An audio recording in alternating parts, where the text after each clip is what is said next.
Chris, we're approaching December now, so quite a distance through the season. How have you reflected on the season so far?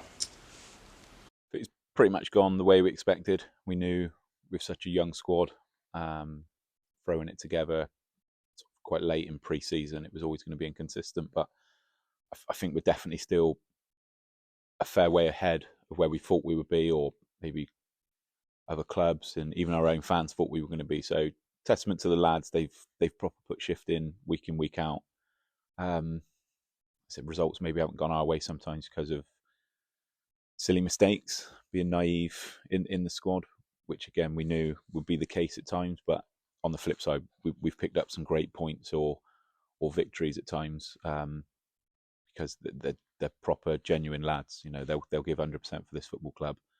I think bar Buckland a few weeks ago, most other games we've been in and we've had a chance of trying to nick something or go on to win. I think that one was just a day where men against boys. You know, we got bullied a bit and we didn't quite sort of get to grips with anything on the day, being 2 down early doors. So yeah, listen, it's been good. Like I said, is other teams are established in this league and looking to do different things and kick on. We're kind of at that point where first one up, we wanted to stay in the division, and then build from there. We have our own mini targets within the squad in the club that we're aiming for, and we're happy with them at the minute. But listen, like you said, it's crazy. It is that we're almost December. There's still a lot of football to be played. So can't take our eye off it. We can't stop and think we've done enough to sort of get by, and we have to keep kicking on and pick up results. Of course, and one of the results we have picked up was a solid draw against Saltash yesterday. Yeah, like I said, we struggled to get the grips with the shape in the first half. You know, I said to the lads after, majority of that was my fault. You know, I should have clocked it a lot better than I did, and probably a lot sooner. But you know, they stuck at it. They tried to adapt best they could. You know, we were missing a few lads, so we went down there a little bit light. But again, we went 1 down. Games like that, sometimes we folded because of, again, the age, but we stuck at it. Found ourselves 2-1 up, sort of 65, 70 minutes in. But again, lack of depth yesterday maybe cost us in terms of a few extra sets of legs off the bench would have been nice. But look, credit to them, they're flying. They play a very, very sort of regimented shape that they clearly work on, and they're good at it. So ultimately, a point away from home against the top side is a great sort of day for us. And while we're happy with the way our season's going, which is fantastic, we have to recognise that it's not going so well for other clubs. And of course, with the news earlier last week that Nailsea and Tickenham have removed themselves from the league, what do you take from that? It's tough, and I think when you see it happen, knowing where we were in the summer, that could quite easily have been us. You know, it's a tough division in terms of travelling, commitment. You want to try and be competitive, and at any standard of football, the minute you're not, like, lads just switch off to it, and it's easier to go and find football elsewhere, or so it becomes tough for the manager, who, like I said, we're all volunteers, or majority of this division, the managers will be volunteers. We don't get paid or pick up anything. So to keep fighting and scrapping, there comes a point where we've got lives away from this, and we have families. So if it becomes too much for you, and then obviously the club as a whole is fighting and scrapping to make sure they can survive. And listen, we've seen it time and time again.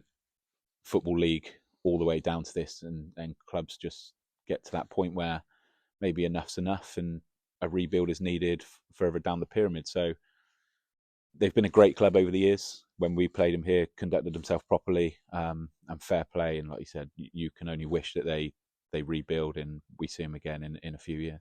Absolutely. And now we shift our focus onto the cups. Of course, we've got AK Bocco in the Les Phillips, and then Swindon Town in the Wiltshire Premier Shield. First, I want to talk about AK Bocco. How are you preparing for that on Tuesday?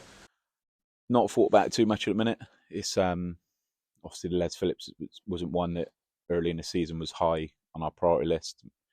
The reserve lads that have gone in there have done brilliantly. as well as the reserve management that have taken the game. So I'll speak to them over the next sort of couple of hours, I suppose, so we can get things sort of Tuesday. But there'll be a decent side before the weekend. They were banging form.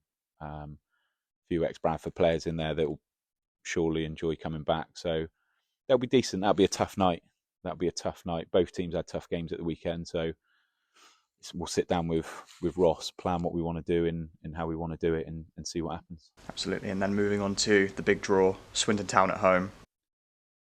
Yeah, that's one for the lads to go and enjoy that night. It's again a competition. You're not really sure what you want to do in there. You have to go strong, otherwise you're going to get put to the sword by a few of the teams in there for sure. So yeah, it was a great performance the other week against Supermarine, thoroughly deserved. On the night, I believe people will say they rested a few, and they still went half strong, so they would have expected to get past us, I'm sure. But it come on the back of a tough run of performances as well as results for us. Something had to turn. So, lads, I think a lot of our problem is they struggle to believe in themselves that they belong at this level. I think the Supermarine one, and then the performance against Sidmouth last week, before yesterday's draw, sort of shows they can compete. So, listen, the draw probably went as well as it could have for the football club. They were very happy. First time they've ever played Swindon. So, yeah, we'll do everything right and we'll plan it. And like I said, it'll be a good night for the football club, one for everyone to enjoy. Fantastic. And do you have any further messages? Yeah, just one really. Obviously, yesterday one of our fans, Vern, fell over on his way back to the train station, and turns out he's broken his hip. So he spent the night in Plymouth Hospital, and I'm sure he'll be down there for a little while longer. Vern, someone I know through football going back a long time now. Great bloke, big fan of the football club and supports us home away. So, all we can do is wish him a speedy recovery. Hope to see him soon. Perfect. Thank you, Chris. Legend.